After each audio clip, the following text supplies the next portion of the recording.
Are you tired of underbaked media? Like low-effort, live-action Disney cash grabs, or bug-ridden video games, unfinished on release? Are you tired of overbaked, overprocessed media, trying to soak up as much of your time as possible? Like true crime shows that could really be 30 minutes based on the actual meat of the story, but are somehow stretched out into a whole season of interviewing random people and speculating.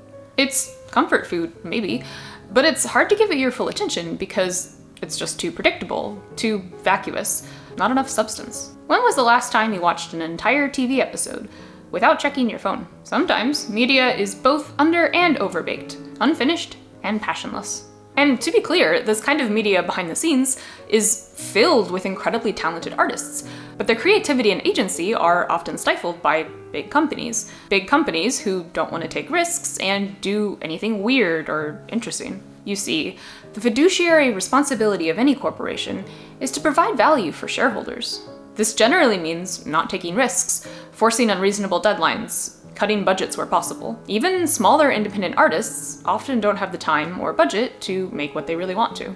Some YouTubers who are super talented may still feel pressure to ramble and repeat their points to expand their runtime for ad slots. Who pays for art when there's so much available, cheap or free? The financial incentives aren't to make something good, just to make something good enough. So these days, when I manage to find something that's not just good, but excellent, especially given the fucky financial incentives around art, I get super excited. There are plenty of other excellent YouTube video takedowns of lazy and unfinished soggy bottoms. So I'm here instead to present a triad of art that I find to be perfectly baked, powerfully, thoroughly human, as categorically opposed to the hell of generative AI garbage and content mills as possible. I won't include any spoilers, just an impassioned pitch as to why you should check them out. So join me as I share 3 works of perfectly baked art that managed to triumph over our society's financial incentives.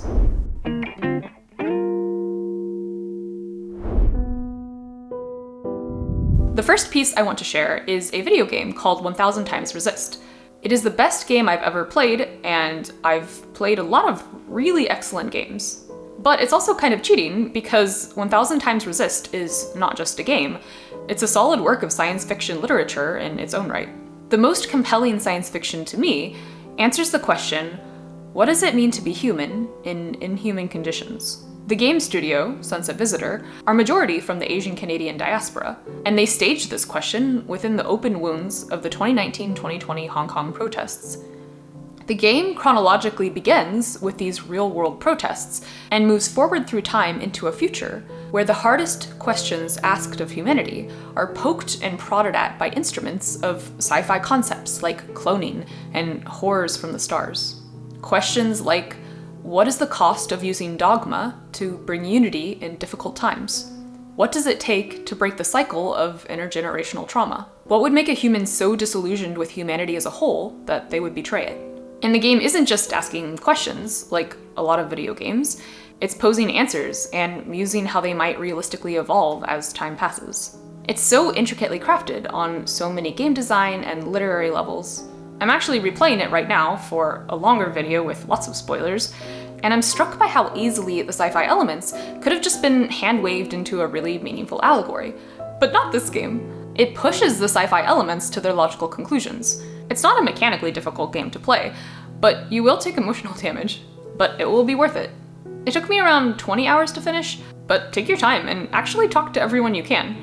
A lot of video games have mostly filler NPC dialogue like, hey traveler, just stretching my legs from all of the walking in circles since back when you loaded this part of the map.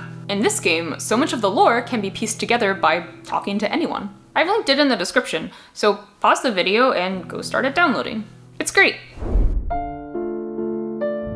The second work in my triad of perfectly baked art is the podcast Worlds Beyond Number. Have you ever wished that fantasy had more moments of the magically mundane? Cooking a massive, savory stew inside a giant clam, carefully unpacking your witch's rucksack full of herbs and tools for a stay at a wizard's tower. Have you wanted to inhabit a fantasy where the space of possibility feels as broad and deep as when you first read about Middle-earth, but in a fantasy with the richness of culture and different perspectives that you've perhaps since felt the absence of? Do you want a well-considered and structured magical framework enough to please any systems nerd? Then Worlds Beyond Number is everything you've ever dreamed of, and more. This is a collaborative storytelling podcast that is brilliantly edited into an audio drama, with sound effects like rain and thunder, blaring trumpets and music. The biggest compliment I can give it is that it takes its time, fleshing out the world, making it feel real in so many sensory ways. The descriptions of the cold of the snow-laden winds, the smells of a brightly lit bazaar, and fully leaning into audio effects for sounds of incredible places makes it wonderfully visceral. The story takes its time, which makes the stakes feel meaningful. It's not just, well, time in the season for the big bad evil guy. It really feels earned. It feels natural. The voice and collaborative storytelling talents of Erika Ishii, Abria Iyengar, Bradley Mulligan, and Lou Wilson make the world come alive and feel dynamically rich. I've linked their podcast and their Patreon in the description, so go check them out. My final recommendation is for the YouTuber Ramdin. I really enjoy her work. Grow up and live in the real world. I cannot believe that this man was ranking other people on attractiveness. He looks like a loaf of pumpernickel. This is an elf made of pizza dough. Megamind's entire character design could slide comfortably under his hairline. He has to use a spray paint stencil to get his freckles on every day. His physique is exactly that of a mannequin that comes to life at night in a haunted Ross. It's like The Shining, but instead of that dead bartender, it's just a department store employee. If you took the passport photo of every single competitive Smash player and found the logical average, this is what you'd get. She's absurdly talented. She's weird and interesting in a way not nearly enough in life is. Now, the general purpose of this video is to demystify what the metaverse is according to Meta, and also to clarify my thoughts on it, and they are biased, very biased to clarify. I can't confirm that they're correct, but I can confirm that I think them, which is actually even better. I'm kind of like a horny Encyclopedia Britannica. Really though, this shit feels very doom and gloom. And that's because it is very doom and gloom. Zuckerberg is offering his system of capitalist expansion as a solution to climate crisis, and it's despicable to me, especially considering that he's still pushing crypto and NFTs, which have not seen great improvements in their energy consumption. Mark also proposes that physical objects won't have much use soon. You know, we could just have a hologram or a simulated version in the metaverse. I'm not averse to discussions about materialism, but that's not what Mark is talking about here. What he's trying to do is he's trying to make a concerted effort to make us lose our emotional connection to our physical surroundings, because it's his only hope at this point, right? When he's stripped away everything necessary for reality and he's baked it into technology, the only thing that needs convincing is our hearts. If we were purely logical people, we might trod right behind him into the unknown, but we're people, and we're inconsistent and imperfect and passionate and petty. So this last-ditch effort to casually try to make us throw away our connections to our rooms or our houses or our clothes or anything isn't going to make much progress. She perfectly captures the absurdity of being a young person coming of age in all of this. As a brilliant and particularly well-spoken teen, her knowledge of current culture makes me feel as old as the mom jean wearing shake-weight thrusting trilobites I cringed at on screen when I was a teen. Her videos are like if Samuel Beckett had to rewrite horoscope on TikTok. I want her to roast me so she can serve me like her glittery eyeshadow. I love her videos and her format, and I've linked her in the description, so go check her out. So what is it about this triad that makes them so perfectly baked? Well, it really comes down to they have the perfect content depth and density. They aren't underbaked, low effort, or unfinished. They also aren't overbaked and overprocessed. I feel like they respect my time and my appetite. No filler. They feel like the true manifestations of their respective artists' visions, which is honestly so rare these days, and of no fault of artists, just their funding. But independent art is only becoming more and more important, and since this is a YouTube video, I'm going to put the reasons why into an ordered list. 1. Media is not made to be satisfying. Large companies may produce products like video games or chocolate milk, but if they are publicly traded, customers are not actually their first priority. They have fiduciary responsibilities to shareholders, the people who own the stock, to make the stock go up. Sometimes the actions companies take to make the stock go up is good for customers, like adding a new flavor of chocolate milk to boost sales. Sometimes their actions are bad for customers, like swapping from quality to cheaper, less healthy ingredients. But as long as they don't lose more customer dollars than they gain from spending less money, the stock goes up. You might be thinking, well, duh, obviously. But I think in the context of media, we still kind of assume that we're the first priority and the media is being made for us. But that's not necessarily the case. Sometimes the content is kind of bad on purpose, because the company's incentive is not for you to have a good and meaningful time, It's for you to subscribe and spend time on the platform. Sometimes that looks like making the content not fully satisfying, because if it was, you would get full eventually and go do something else. We tend to stick around anyway, because the experience is frictionless, to consume whatever over or underbaked content we're being fed. Seeking out art and engaging with it takes effort. 2.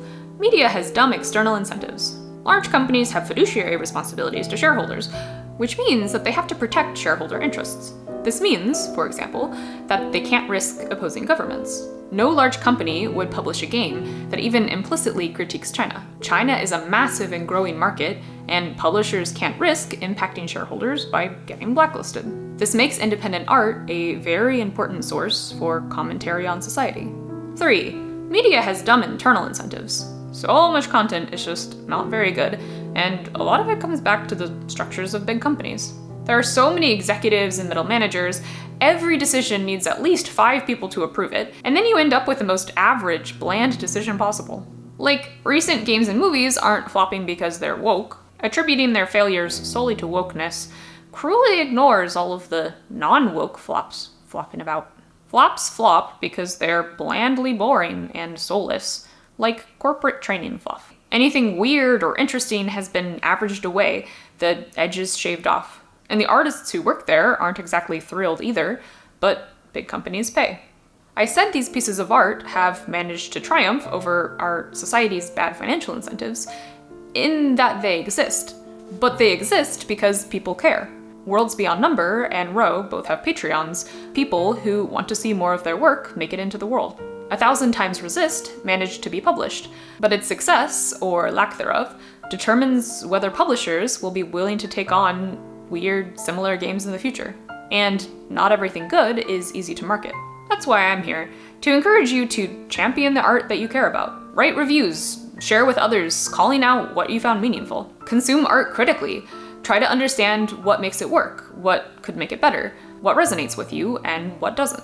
If you don't know how to consume art critically, learn more about the process of making it. If you have the specific vocabulary and understand the process, you can understand what makes it good, bad, or meh. For example, I know very little about visual art, so I can't really tell the difference between generated paintings and real ones. I don't know what composition means for a piece. I don't know what makes intentional brushstrokes, color theory, all kinds of aspects of visual art I don't understand. So it's easy for me to be happy with just good enough.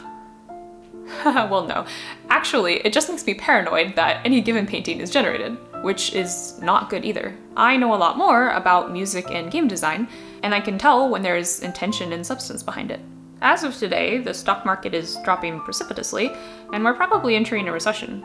So that's great, but if you can, find ways to pay artists proportional to the vision and quality and what it meant to you. Normalize supporting independent artists the same way you pay for Netflix, even if it's just the same subscription budget spread between the artists you care about. Today, it's cheap, heavily processed, commoditized time sinks. Tomorrow, it's generative AI video sites with the prompt, "Entertain me." Support the kinds of art you want to see more of. When life is good, art can help us appreciate what we have. When reality is difficult, art can help us pull through. Bonus warning. When I go to a coffee shop and buy a chocolate milk, I assume that some of that money goes to the barista and some of it goes to the coffee shop. If the barista really goes above and beyond to brighten my day, I assume that the cash I put in the tip jar goes to just the barista. Same with DoorDash tips. Maybe I tip extra high if I'm ordering on a really downpouring night, and I expect that tip to go to the driver who had to brave the weather, not DoorDash. And other people must have had this expectation as well, because people were furious when they found out that the more you tip a driver, the less DoorDash pays them. No one wants to tip a corporation for an agreed upon transaction. We want to tip individuals as a way of showing appreciation. So what's good to know is that on sites like Patreon and Ko-fi, creators can keep 90 to 95% of what you give them, compared to 60 to 70% on Twitch and YouTube, and a disturbing 30% only if you pay on your phone using Apple or the Play Store. It's like a coffee shop taking 70% of your tip and only giving 30% to the barista. Like, you already bought the dang chocolate milk. This isn't for them. Steam takes 30% of every sale, which might be okay if there was competition, but Steam in their contracts prevents studios and publishers from listing their game anywhere else for any price less than the Steam store. Studios kind of have to put their games on Steam because it's become a monopoly by being both frictionless and anti-competition. When you buy a game, you are paying Steam a 30% convenience fee. But if you feel like that's too high, see if you can buy the game from the studio's website so 100% can go to the studio. These platforms do provide an important service for everyone. Hosting content is not trivial, and they serve as a way to connect independent artists and their audiences. But dipping into tips and non-competitive practices don't benefit artists or audiences, just shareholders.